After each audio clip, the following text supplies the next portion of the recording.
going on? What's going on? Welcome to World Kidney News. I'm your host, Steve, the Kidney Nurse. Thank you for joining me. How's everyone doing out there? Man, this is going to be a great show. We're going to be talking about kidney allocation and what is the God Committee. We talked about this before about 6-7 months ago with my guest. However, a lot of warriors don't know, don't even think about when it comes to kidney allocation, the committees behind who get chosen for a kidney transplant. How come one person been on the transplant list 8 years and then another one gets on the transplant list and 18 months later they get transplanted? Share this broadcast. Share this broadcast. This is going to be an excellent topic to discuss. And I want to read a little something before I bring my guests on to give you a backdrop. Now, look, we know, uncomfortable as it is for many Americans to accept, allocation issues are a permanent feature of our healthcare system, reformed or not. And our guests would tell you that. We see it now. We see allocation now with COVID vaccination. Who's going to be the first one to get the COVID vaccine?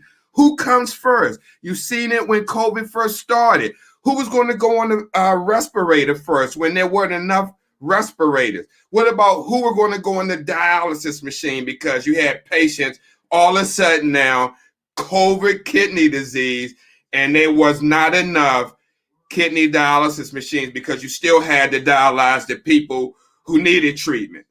So we see it today, allocation. So let's not get it twisted. It's still happening right now today, but in different forms. These are hard choices. Realities. They're not conspiracies. This is reality today, 21st century. Now, death panel, that idea came, that currency, it gained currency, the death panel, because it was affiliated to the government. However, let's not get this twisted.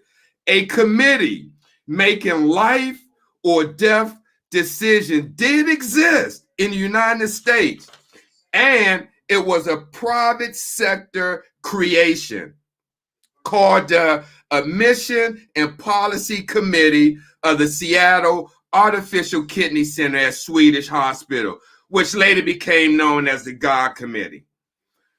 Why was it formed? And what was its mission? Now, nearly 50 years later, this experience is still relevant, especially as healthcare reform proposals include Medicare as a prime candidate for cost savings. So without further ado, bring on our special guest all the way from Beverly Hills, California, renowned filmmaker and investigative journalist. I got to hype him up. This is my friend. He's going to say I embellished it, but I want to say it anyway. And renowned filmmaker, investigative journalist, my friend, David Krissman. But I got to give him the VIP intro.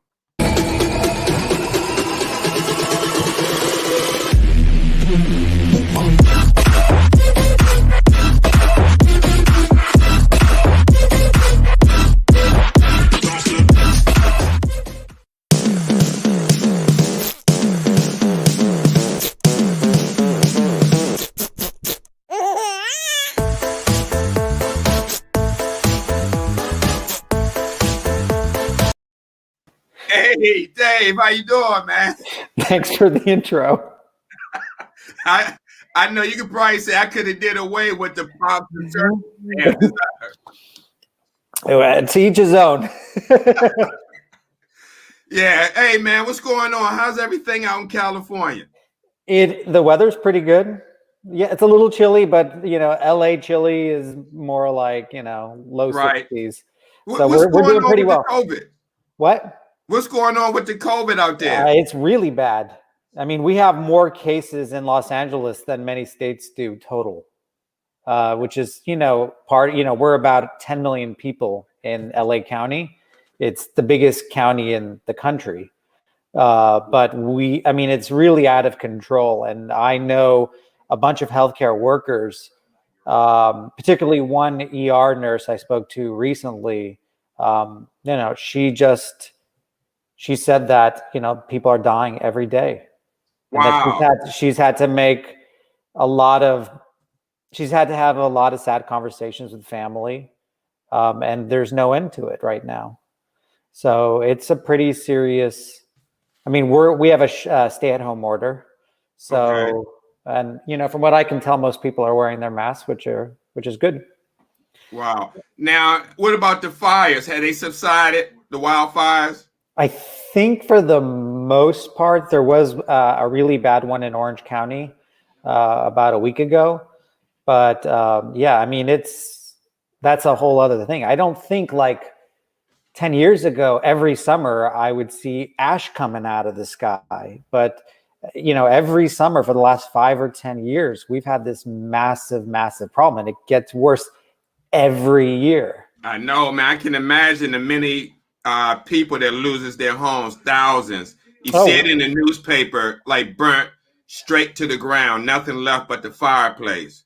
Evacuations, 5 years, 10 years ago, I don't know, whenever this started, I didn't have to check the air quality before I went out for a jog.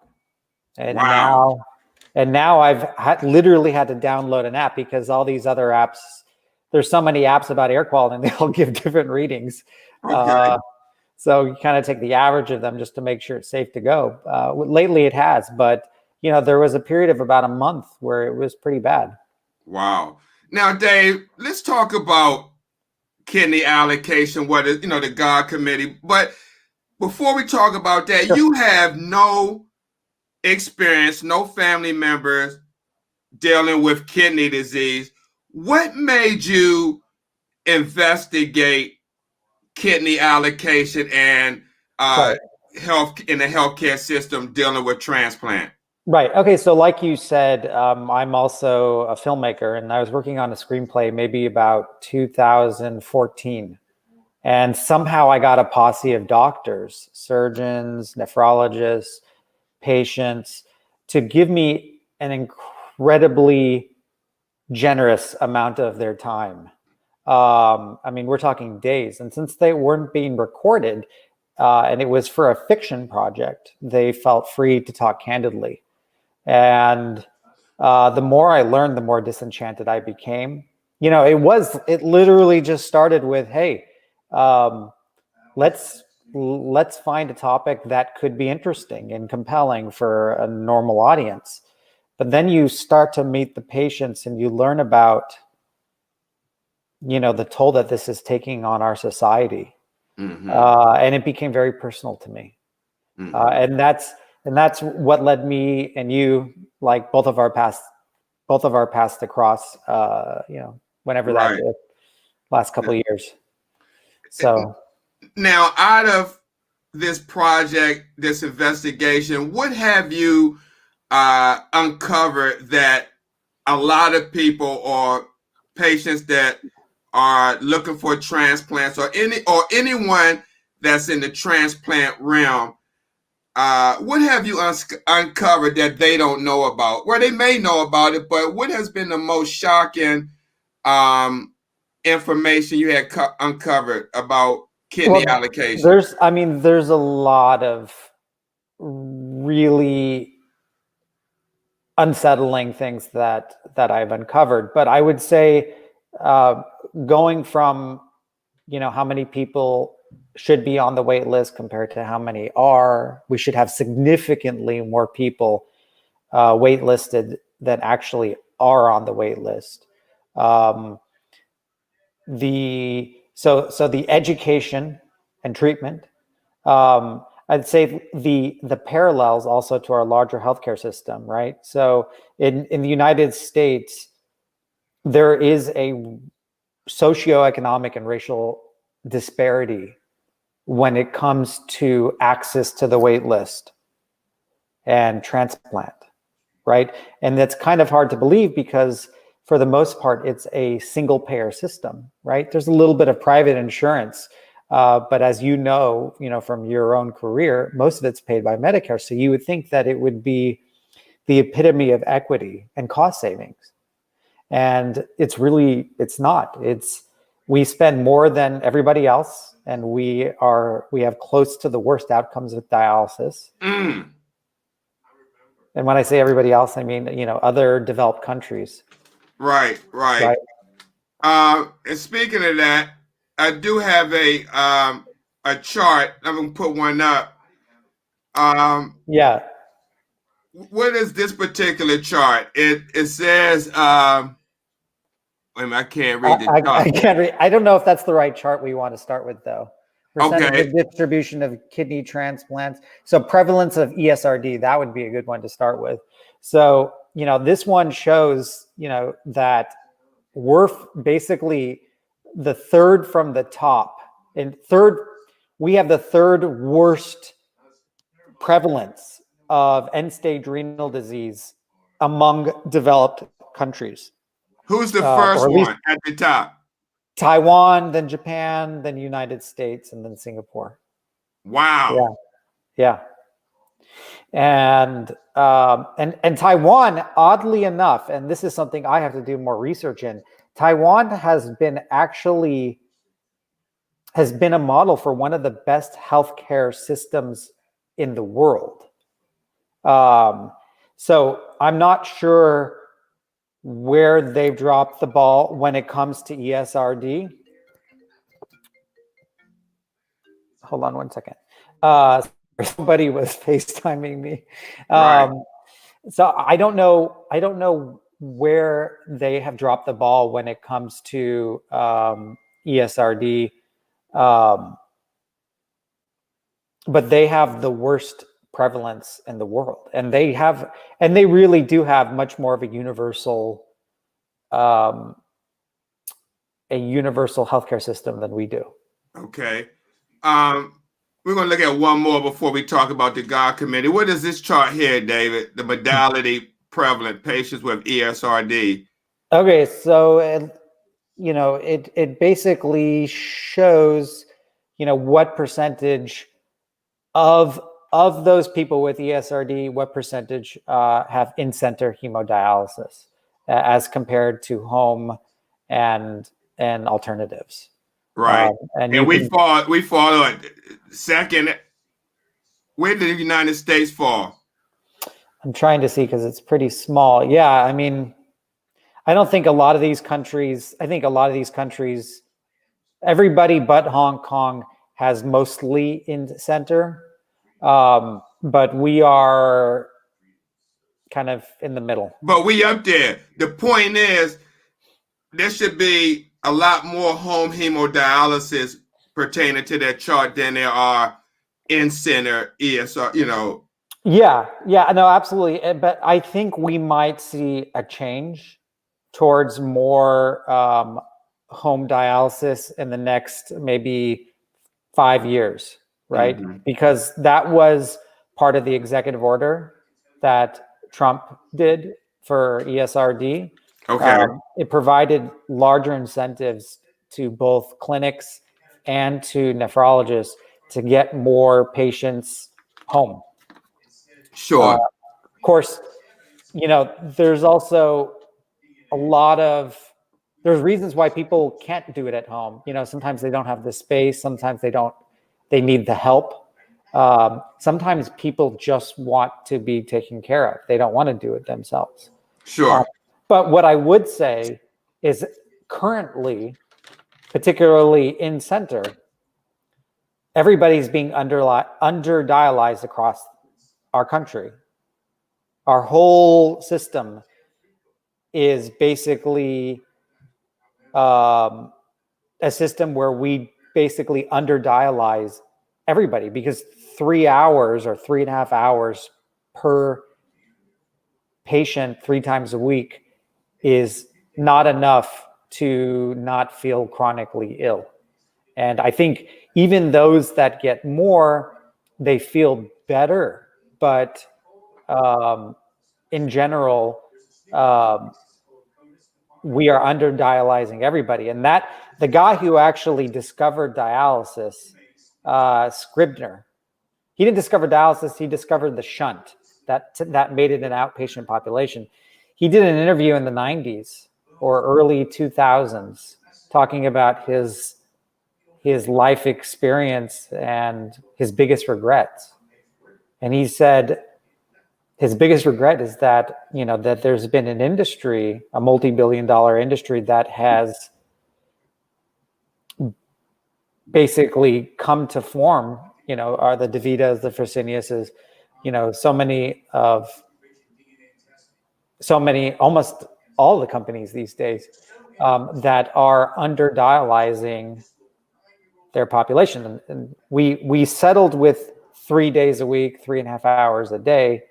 And from what I know, it's because they started with 1 day, and then that was like, okay, a lot of people weren't surviving.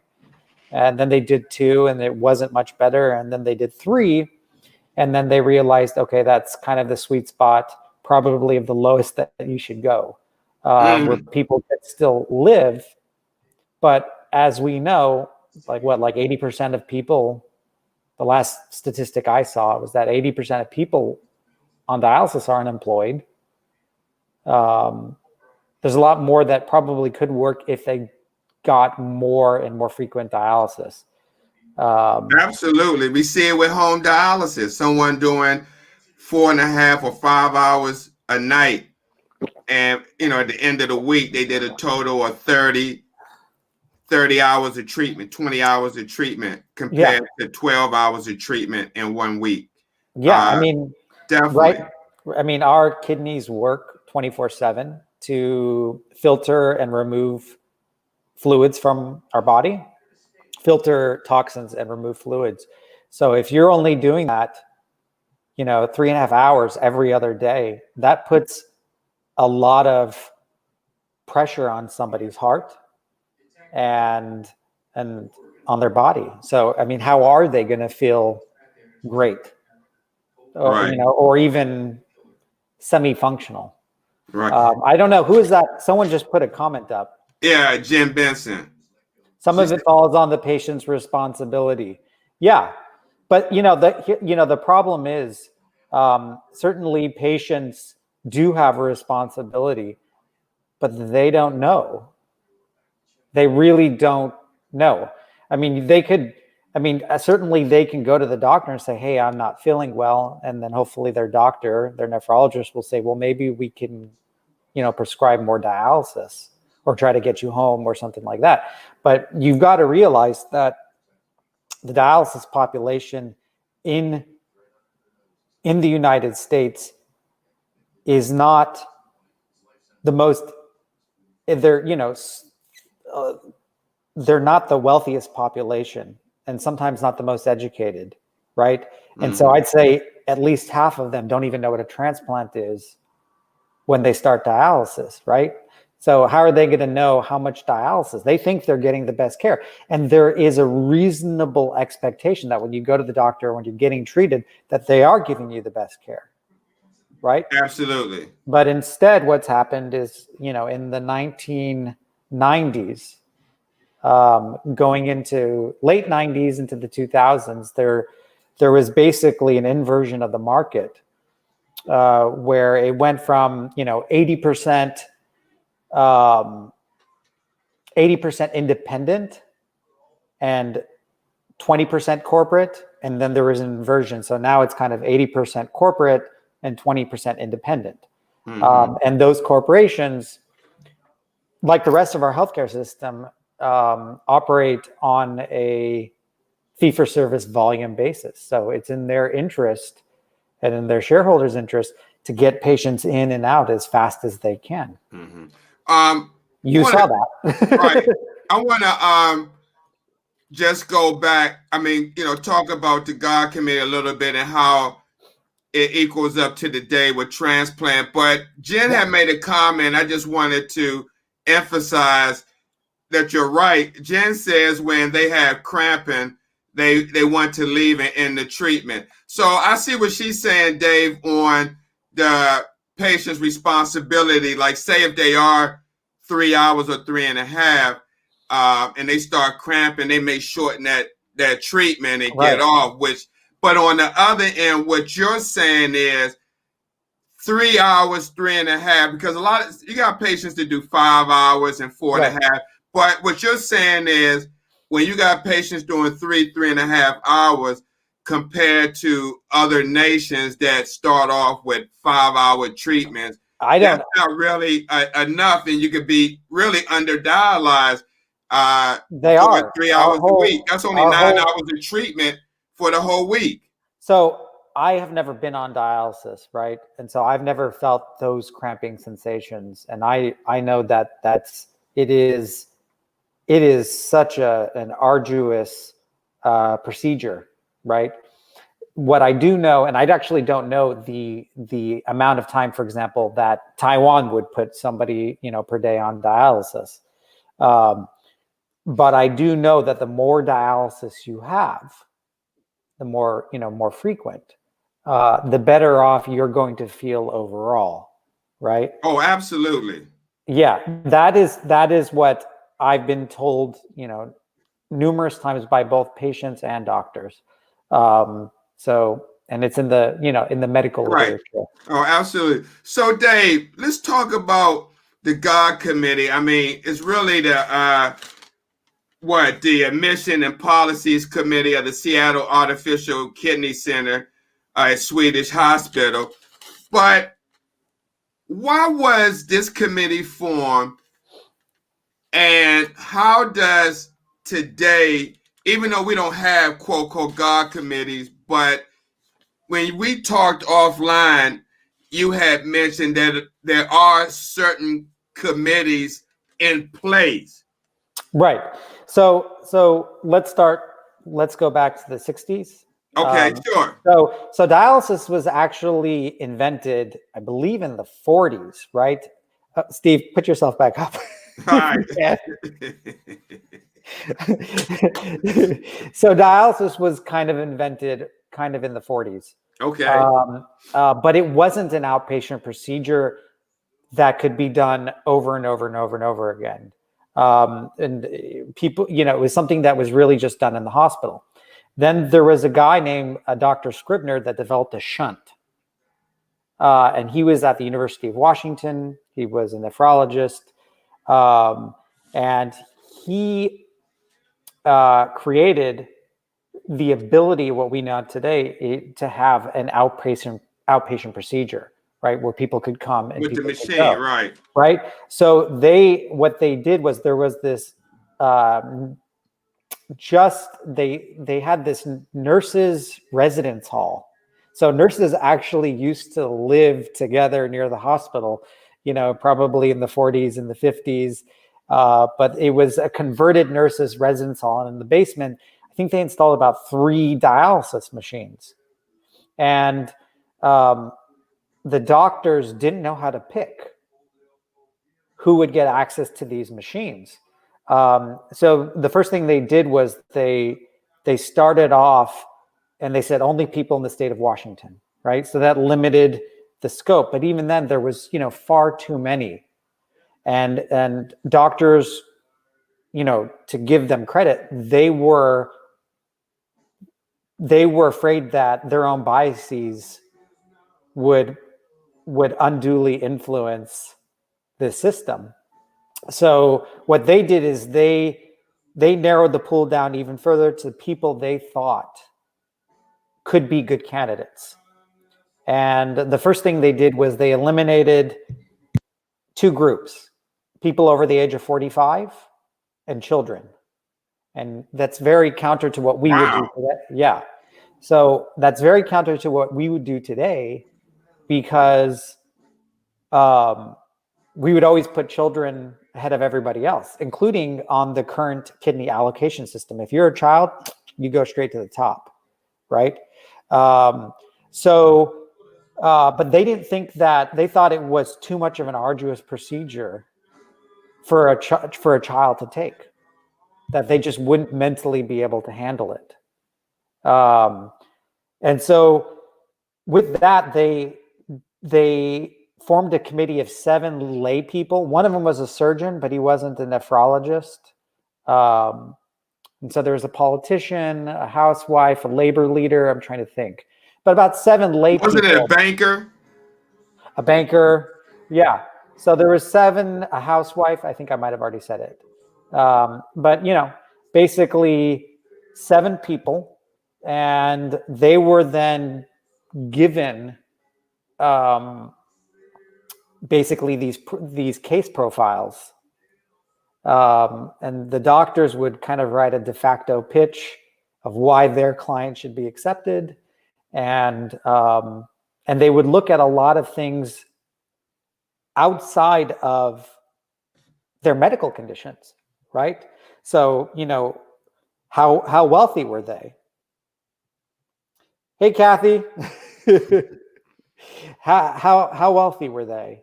You know, if this was a man, you know, if he died and he was wealthy enough, would his wife be able to support their children? Did they go to church?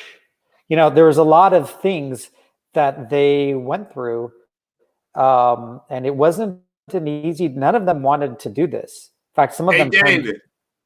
Yeah. I didn't mean to interrupt you, but isn't one big thing we didn't talk about with that was the $30,000 it took to do the treatment? Yeah. Well, that was the other thing. Yeah. So so they started off and it was free, but then they realized they couldn't keep going without any money.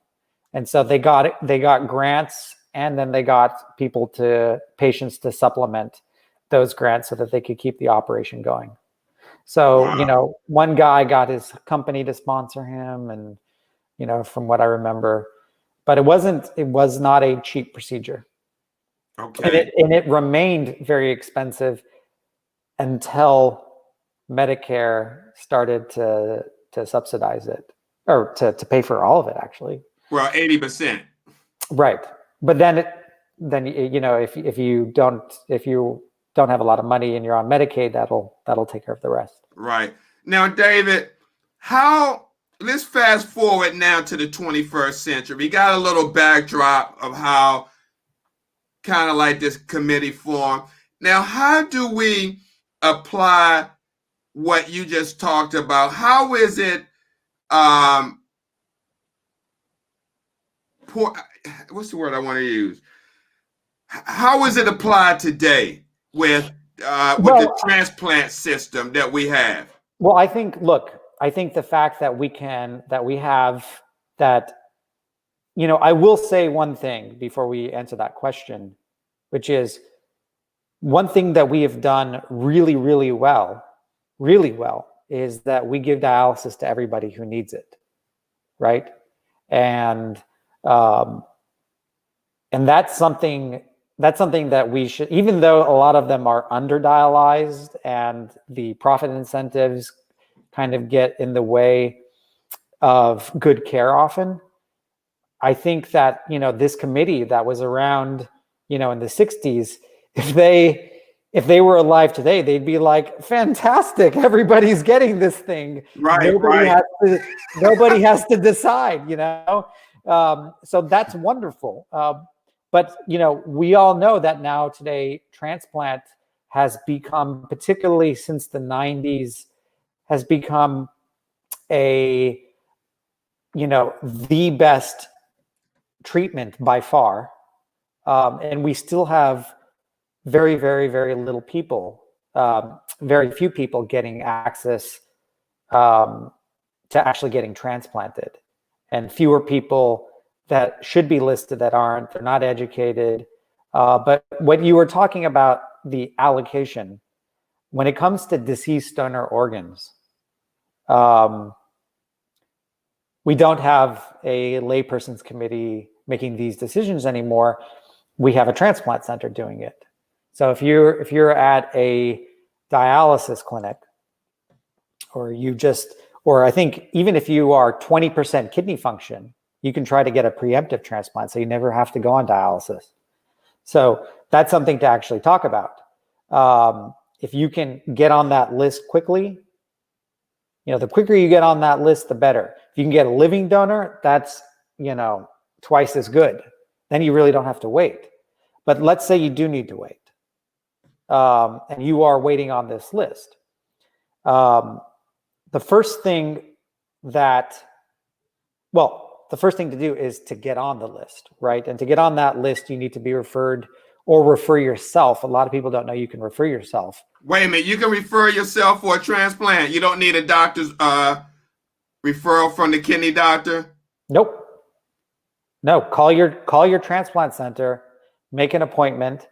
They're really busy, so be persistent, right? You do not, and I repeat, do not need a referral from your nephrologist or from your dialysis clinic.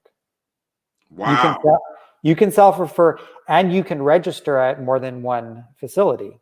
So in California, we have a larger wait. We have more people, so we have a longer wait rather than other places in the country.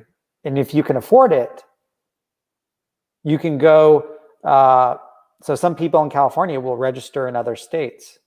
And once they get towards the top of the list of those states, they'll go and live there for a couple months, get that transplant, and then come home. So you can be at more than one center, but getting admitted to that center is a different thing. And what happens is when people are being considered, there is a multidisciplinary committee that evaluates each applicant. That usually consists of a surgeon, a nephrologist, a social worker, a dietitian, perhaps a nurse. And so in a sense, I think what you were getting at is there's still a committee that is deciding whether you get the ability to get on this list, right? Whether you're admitted to a transplant center. But what I would say is a lot of people are rejected from one center, they'll go to another center, same city, and they'll get admitted.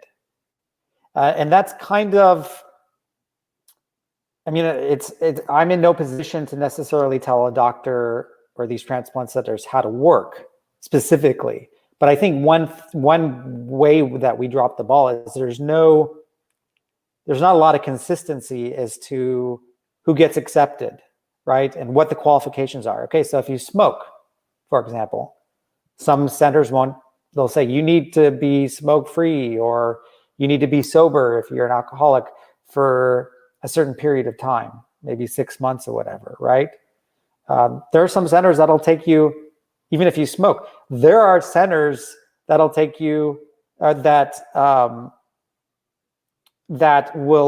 more picky as to which organs they will transplant, right? But some will take organs from people who have hepatitis C or even HIV. The field has gotten a lot better, but it's still very subjective, not just in terms of who should be referred in the first place, given that you don't self-refer yourself and almost nobody does, because they don't know.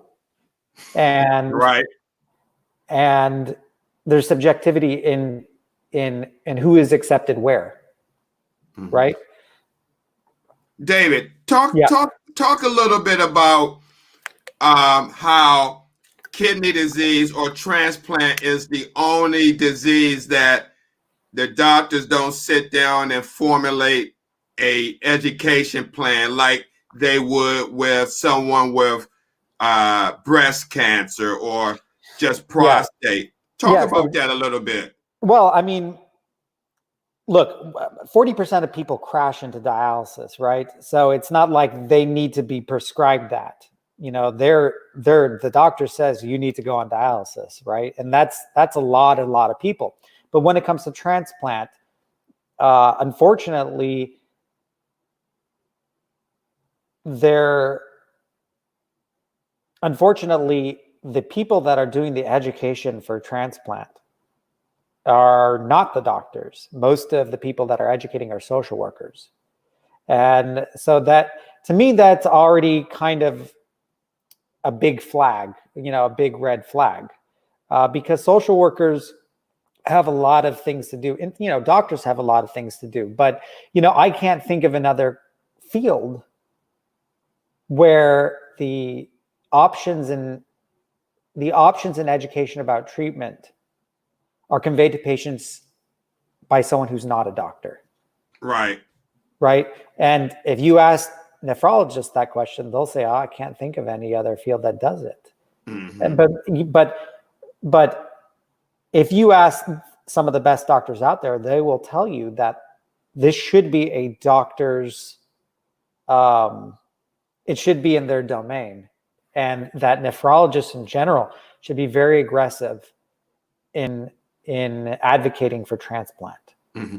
Hey, Dave, we got Jen. She made a comment, and Jen, she's a transplant recipient as well as executive director of Transplant Journey, which help patients get on the list. But she said you need your insurance, Medicare, Medicaid to sign off on multi-listings at transplant centers before proceeding. So basically what she's saying, before you can sign up to get that transplant, you need that Medicare, Medicaid card. But I mean, if you're paying cash, then that won't be the situation. So I have never gone through the process like she has.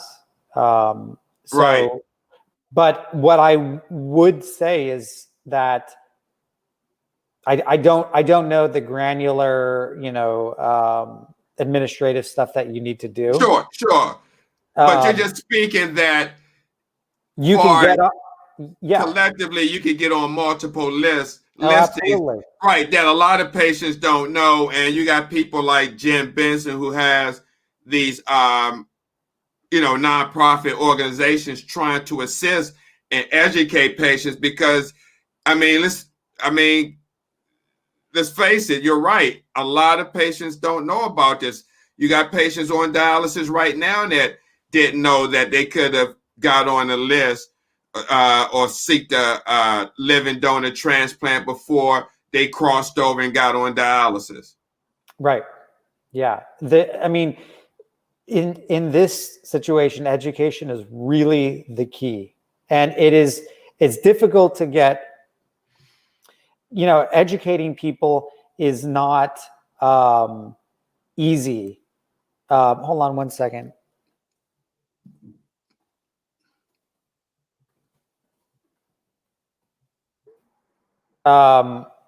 Sorry. Education is key. And that's easier said than done when people are chronically ill. They may not even live close to a transplant center, maybe a 2-hour drive. But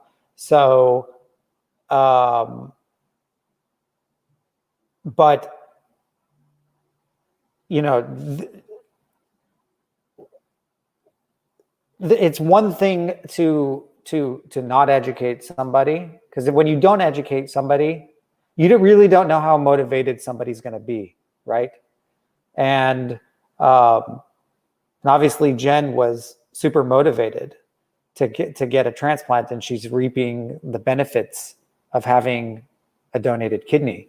But when you don't educate people in the first place, then you're condemning them to dialysis for the rest of their life. So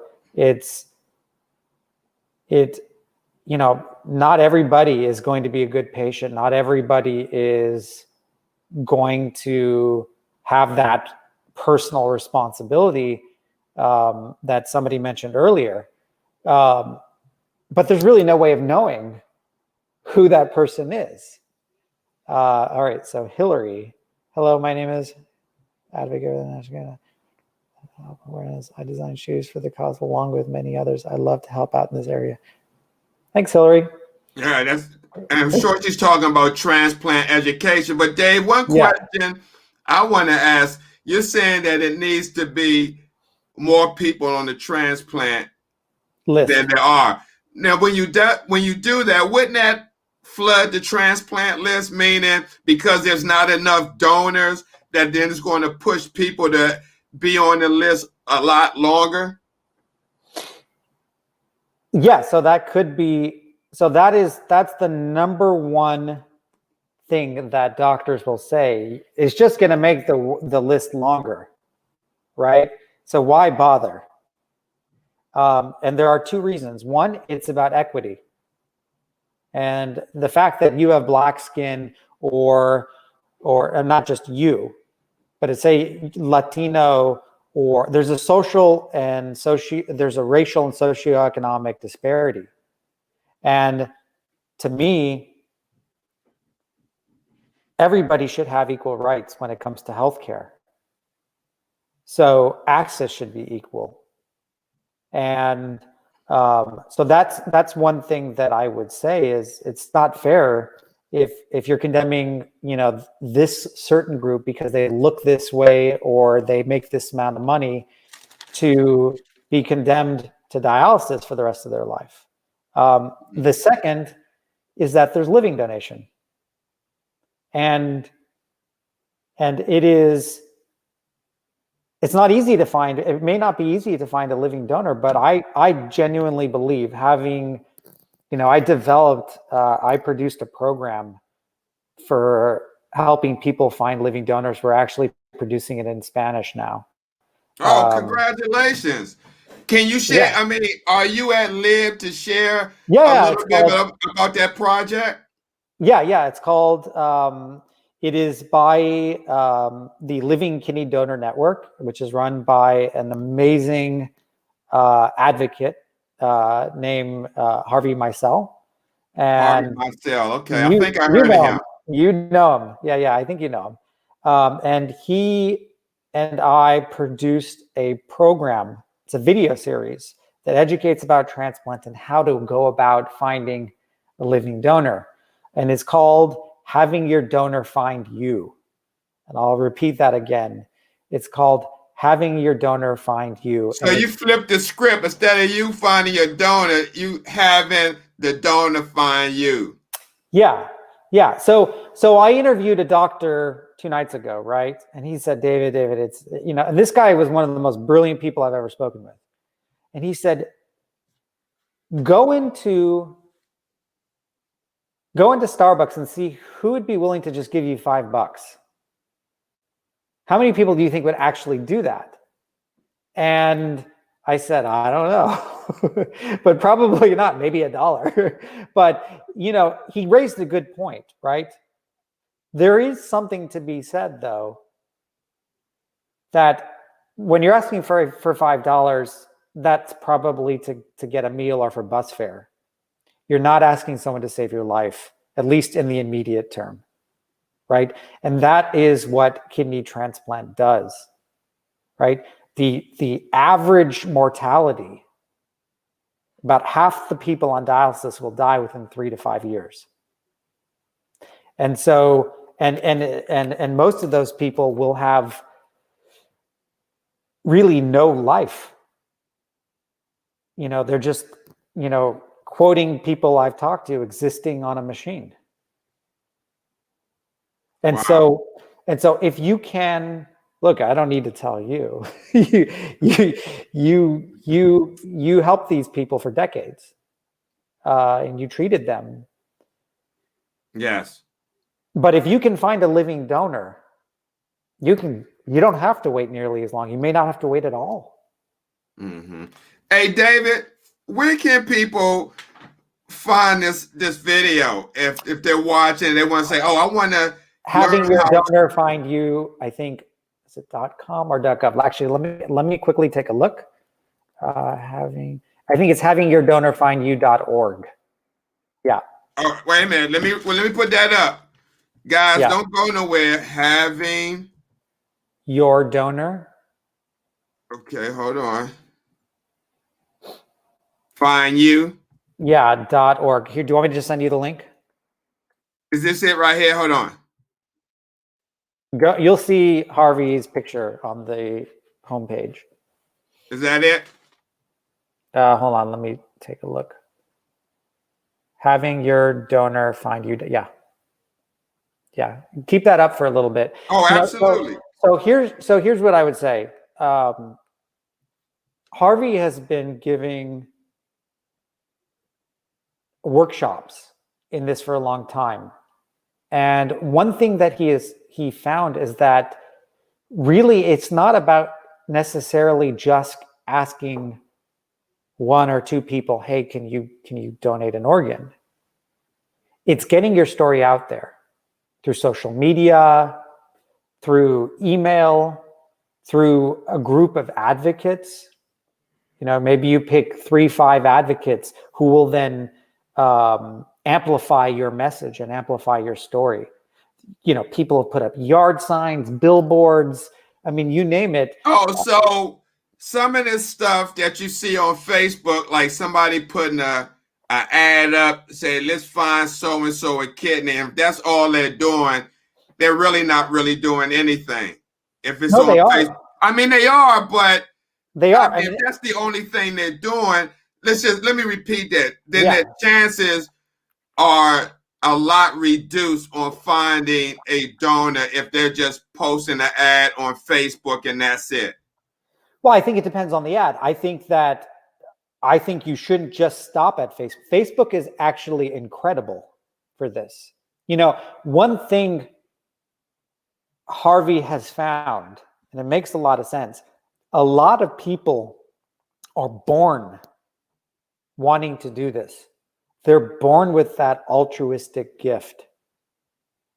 They may not know it yet, but if they hear your story, they may step forward and say, hey, I'd like to learn more. Where can I learn more about this? I mean, that's why we see, people starting these kidney donor chains, these altruistic donors with asking for nothing in return. Right? Mm-hmm.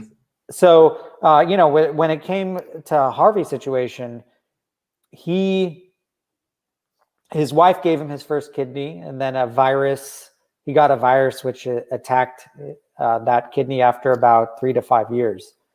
And then he said, look, it was really hard to just follow my own advice. And then he got his story out there, and some guy he never met before landed on his story and ended up being his donor. And it was actually in a swap. They did it. They weren't part of an exchange since they weren't an exact match. They weren't compatible. Wow. So, getting on a radio show, having your local news station cover your story. There's so many different ways that get your story out there that have made a tremendous difference in a lot of people's lives. What I would say to everybody who is watching, I would say your life is worth it. And you need to be an advocate for yourself. You need to treat this like it's at least a part-time job. Wow. That's what I do. I host events to help promote awareness. My father passed away. I've planned an event. That's wonderful, Hillary. Yeah, absolutely. And my condolences to the passing of your father. Wow. But yeah, if you can amplify your story, get your story out there, you never know. There are people who this completes them. It's for some of us it may seem weird, right? But this is different than asking for $5. This is asking somebody to give you a second chance at life.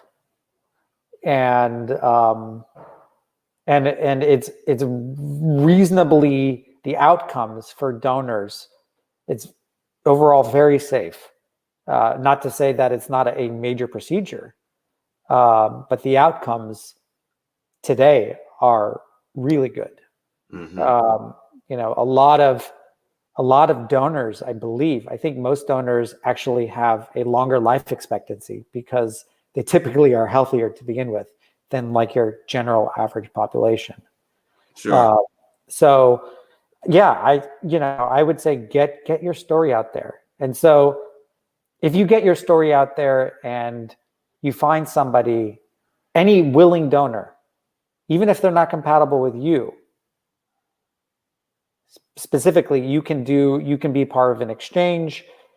You're not going to be adding to that list. You're going to be removing from that list, that wait list, right? And so you'll be helping to solve the problem, not contributing to it. Absolutely. Yeah. Wow, man, this has been a great conversation. But David, before we close out, what do you want the listeners to know about the U.S. healthcare system and organ transplantation? What can be done, in your opinion, to make it equal for all? So, one of the things that this experiment with universal healthcare, ESRD, that we've learned is that it's not that just having a single payer system is not sufficient to guarantee equity. And it's not even a guarantee to lower costs, because we spend more on kidney dialysis than everybody else, right? Yeah. So what I would say is I think it's wonderful that we do have that. But what we really need is there's twofold. It's a twofold issue. One is the payer, and the other is the provider. And certainly having private insurance, in my opinion, it doesn't really benefit anybody, right? Starting with that side, right? Private insurance, they don't, nobody's ever had Blue Cross say, open your mouth and let me see your tonsils, or they shine a light in your eye, or they talk to you about it. They're for profit, and they don't add any intrinsic value to healthcare. So a system like Medicare for all would be great, because Medicare does a really, really good job of controlling costs, because they work for the taxpayer. The second thing I would say is, to supplement that, we need to decide, right now we have a fee-for-service system, which, like dialysis, is a volume-based system. The more you do, the more money you get. Mm-hmm. It's not a value-based system. The metrics by which they're paid is not value. You could have this is just an example, but you can have any provider, not necessarily dialysis, be a horrible provider, but if they do a lot of patients and they don't get caught, they can just still, they'll be a success. Mm-hmm. And so what we need to do is we need to shift our society to a value-based care where we can. And I think that would also help. Mm-hmm. Policy is huge. You and I have talked about this. Right. Policies is what drives behavior.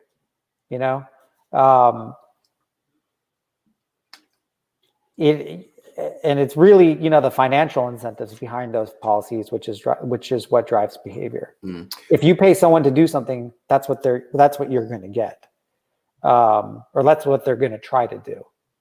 Mm-hmm. Let me interrupt right quick. Sulamita, I hope Jose is okay. Please let me know in Messenger how he's doing. I had to get this message to this young lady. But yeah, David.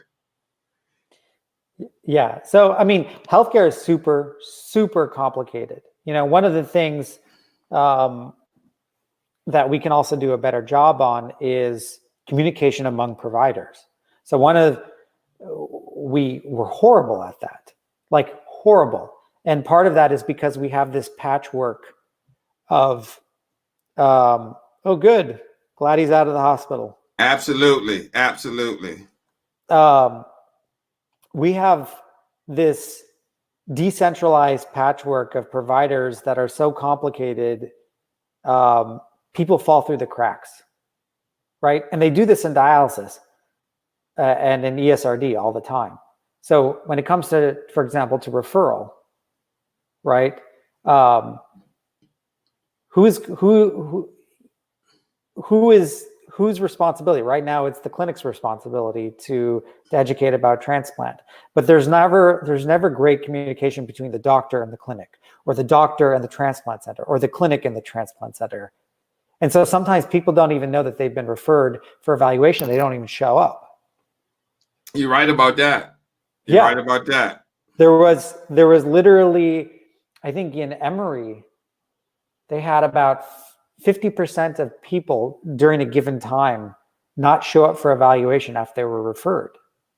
And this, you can also see this with ESRD, right? With diagnosing it. Hey, David, I want to just go over one more comment, and then I got to wrap up because I got another show to produce in like 10 minutes. Okay, but cool. It was just to add to what you was talking about. Gene Symes says, tell your story to others. You never know who will step up to save you. My donor was a stranger who didn't know me when she offered. Someone told her about my need, all because I shared my story with them. That's exactly it. Go to havingyourdonor.findyou.org. Yeah, let me put that banner back up. Yeah. And it's free tips on there, David? Yeah, I think that it's free in general. You just need to register. Yeah. Anyways, thanks for having me on. And oh man, Dave, man, this has been a great conversation, man. I really appreciate you coming on. What is like 5 o'clock there? 8 o'clock here? 5 o'clock. Yeah, so you still got some. I still have a whole night ahead of me. Yeah, I know. You still got the whole night ahead of you. That's the advantages of being on the West Coast. Yeah, but I don't want to be on there when you start hearing the ground rumbling. Yeah, right. Exactly, right.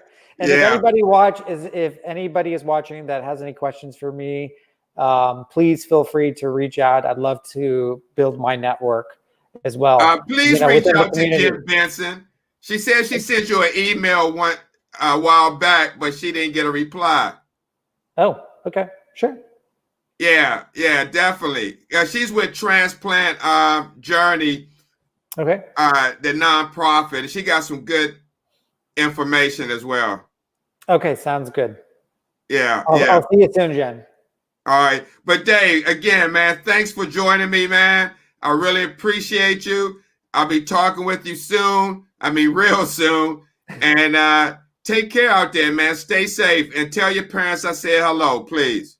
Ditto to your family, too. All right, man. Take care. Take care. Bye. All right. Bye-bye. Guys, man, this was awesome. Had filmmaker, investigative journalist, David Krissman on, giving us some insight on the God Committee of the 60s. Now, in these multidisciplinary committees now who decide, maybe we should give him a kidney. Oh, well, you smoke or you do this. You way too much. We can't put you on the list now. You go somewhere else and you get on the list. Hey, Hillary, thank you for watching. And look, let us know. Send me a friend request. Let us know about your show, Matters of the Heart. We'll definitely help promote it. We need more shows to bring awareness to this disease. I'm so glad that you're starting this show. Matters of the Heart, guys, going on Christian TV and Facebook. Matters of the Heart with Hillary Harden. Thanks for joining us. Please like, follow, share our pages. Urban Health Outreach Media, Urban Kidney Alliance on Facebook, Urban Health Outreach Media. Thank you guys for watching. We had about 25 people. That's what I'm talking about. I mean, that's what I'm talking about. Having these type of discussions and having the warriors here so they can find out what they need to do to make their life better. So stay tuned for the Lisa Baxter Show coming up in 10 minutes. She's going to have a great guest. You don't want to miss Lisa Baxter. Again, thank you guys for watching. I got one comment. Oh, thank you, Hillary. Love you too. Thank you so much for watching. Share stuff, and please, let's collaborate to try to get this information out there. Thank you, Jen, for watching. Love you as always. Leslie, thank you for watching. Love you as well. And everybody else, Jean, thank you. Jonathan, I appreciate you. With Hope with Jonathan. Guys, Lisa Baxter, she's coming up. Guys, I can feel something shifting in this kidney disease community with education. You know, it doesn't matter who got the show, as long as the information gets out there and we support one another.